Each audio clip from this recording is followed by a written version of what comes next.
Hello everybody and welcome to this new series that I'm calling Cool Commands for Your Adventure Maps. In this series I will be showing some unique commands that will be pretty helpful in adventure maps and everything like that.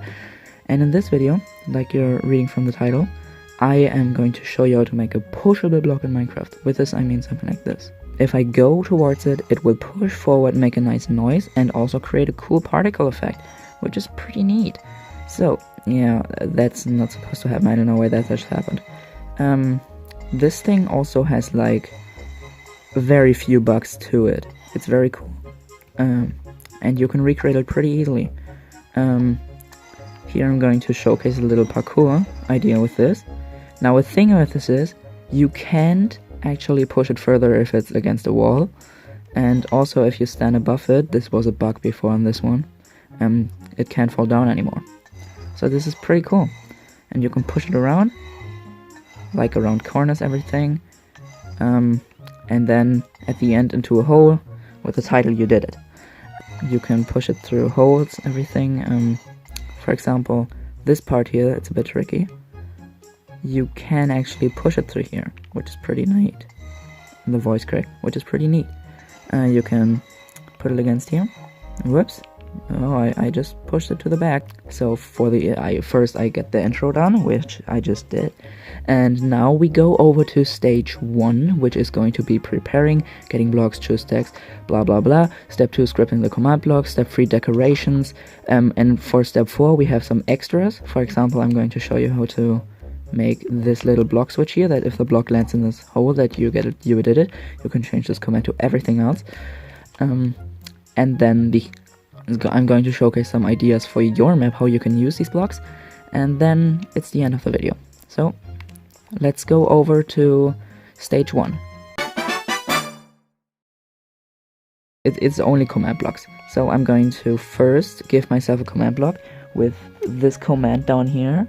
I don't know if you can see it. Let me turn down the brightness so you can read it like that. It's /give add as command block. Everyone knows the command, everyone loves the command. You give yourself a command block. Oh god, that's a little bit too bright. What the hell? Am I on the surface of the sun? Oh, okay, good. You place the command block down and you go over here, change the block type to repeat, and also put it on always active. Like, that's how you get this block. Then you place down another block, then you copy it. If you don't know how to copy it, you can just type it as and then repeating command block. You know how it goes. And we also need chain command blocks, which you can use the same method for, like over here. And we need to have them conditional.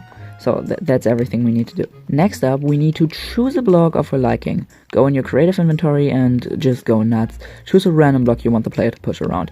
I recommend, like, you can take every single block for this, but I recommend taking concrete powder. I am taking light gray concrete powder because it looks like a rock. It's pretty cool.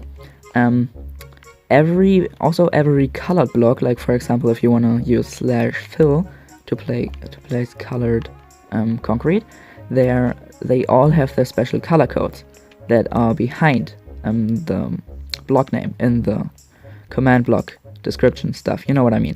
I'm gonna put a list of what number equals what color in the video description, and it's really also on the screen right now.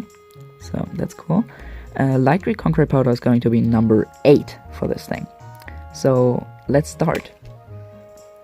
The next stage for this, for preparation, is going to be adding a player tag, because you need to add a player tag to this, because otherwise you have a few problems. Ignore all the comments that are up here, because this is the Legend of Zelda adventure map that I'm on right now, that I'm doing. I'm going to give myself the tag link.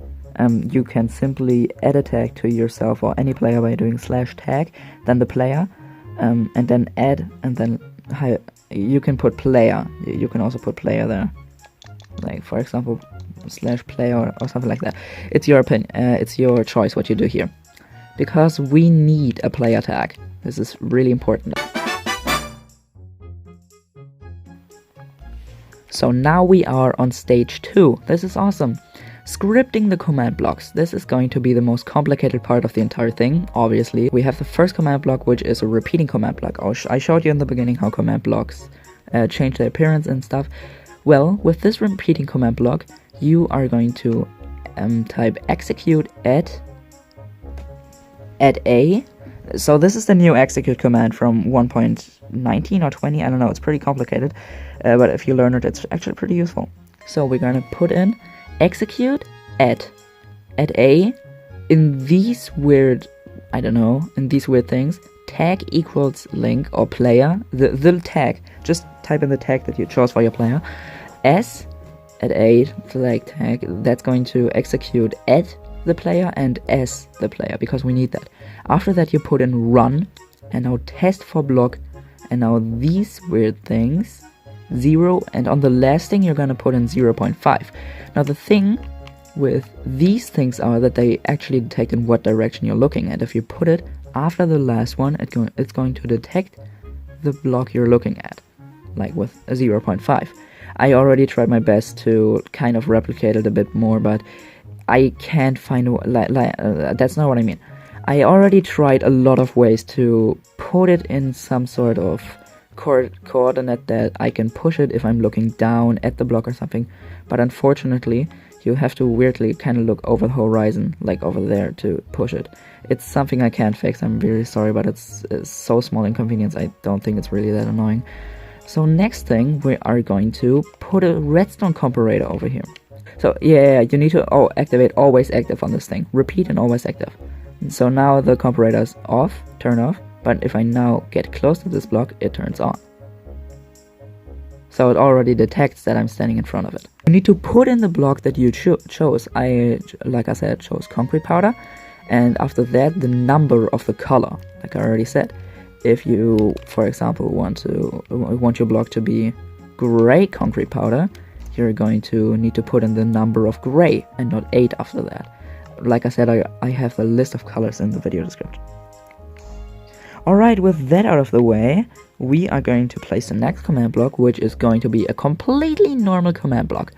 This command block will do something pretty special, because before we even want this block to be pushed, we want the command to be checked if there is actually a space where the block can be pushed. For example, if there's dirt now, you logically can't push it. But if this thing would be gone now, you can push it again. So, this command block, we are going to be impulse, unconditional, and needs redstone. For this thing, we're going to use execute at A tag equals link, again on these weird things, S at A tag equals link, run. This is going to be for every execute command, so you can just copy it. Test for block, and then again these weird squigglies, but this time at the end a 2. And then put air. This now checks if, because the 2 squigglies mean if I look in this direction, meaning if I look at this thing, this is squiggly, I'm gonna call them arrows, I don't know why I'm saying squiggly. This is, if I put in a 1 after that thing, it's going to check the block over here, but if I put in a 2, it's going to check the block behind our pushable block, which is going to be very useful because we need to detect if there's air or not, or else you can just push it into a wall, and that would be pretty cool. So yeah, this is what this command block does. It tests for air. The next command block is going to be a chain command block. You are going to use conditional, not unconditional, conditional, and put it on always active. Oops. And the command here is execute at A, these weird clamps again, tag equals link as blah blah blah, all the execute command again, run, and then fill. Now the fill command is going to use the arrows, like arrow, arrow, arrow 1, space, arrow, arrow, arrow 1. You don't actually have to make spaces in between these arrows. I just did it to the time I made this command. I don't know why. Like you can put in spaces, like you can delete the spaces completely here. But keep in mind that here there has to be a space. Then we put in like run fill, and then those coordinates, air 0, because air every block has it. Like for example, if you want to detect cracked stone bricks, for example, it doesn't count as cracked stone bricks. It's actually just another version, like it's the same block ID as not the same block ID, it's the same block name as stone bricks, it just has a different ID, and that ID is that behind there. And you have to put an R0.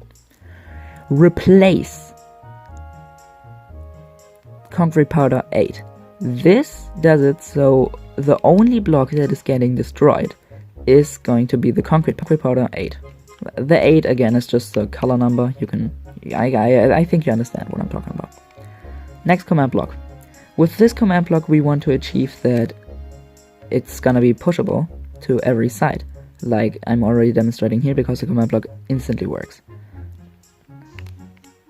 You just have to copy the command blocks. Alright, execute blah blah blah, the execute thing again, set block, then these weird arrows again. Like I said, you can delete the spaces in between. 2, set block, then the arrows, then 2. Concrete powder 8, and then keep. You don't have to actually put in keep here, but I think it's still the better option if you put in keep here. Alright, now that we have a fully pushable block, you can go against it, push it around. If anything doesn't work for you, then just rewatch the last few minutes and look at all the commands. You just have to copy them.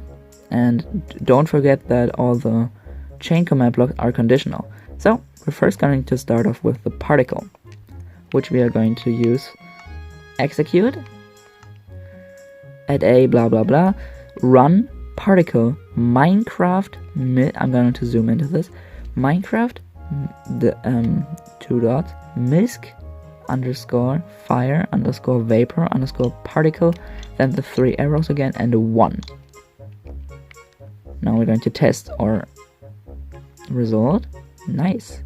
Now we have a little smoke particle on the ground that represents shoving a block over just stone. Now we are going on to the sound, which we are going to choose a grindstone sound. Play sound block.grindstone.use at A. This is going to place the grindstone. And not place the grindstone. This is going to like play the sound of a grindstone to everyone. Alright, now let's take a look at our result. Nice. Works like a charm. It's awesome. That's great. Now we have all the things done and you have a completely working shovel block.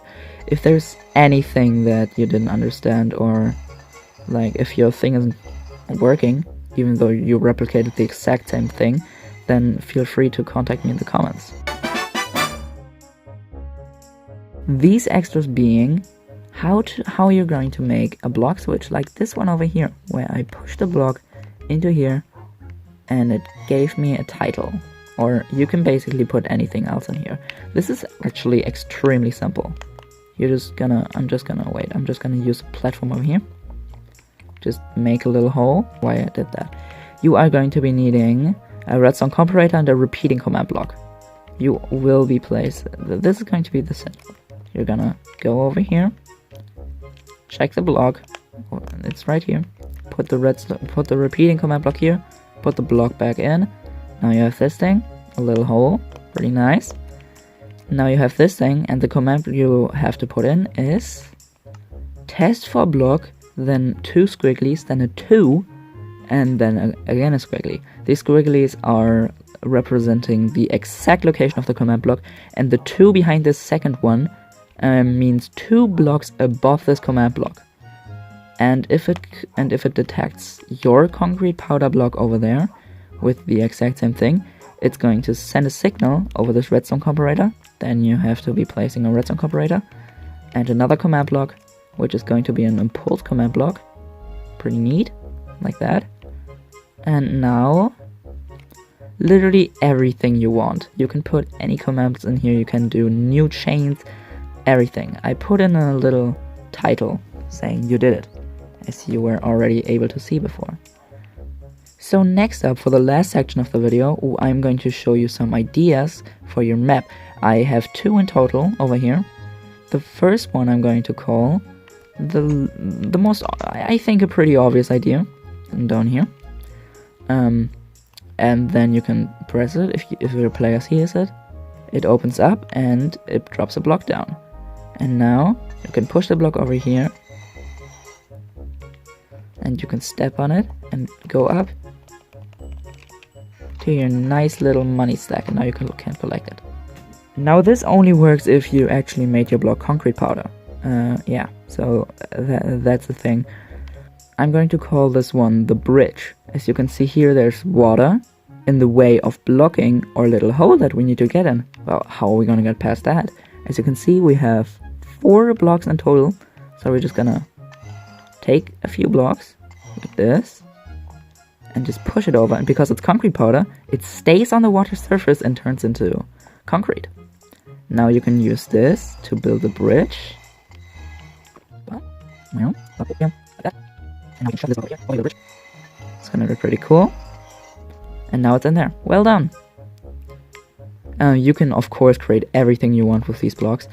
Alright, now that you have a complete functioning block with everything to it, you can push it around, you can push it in holes, you have some new ideas. I hope you enjoyed the video. And yeah, stay tuned for the next ones, because there is going to be a lot more cool stuff in the series. So yeah. See you then.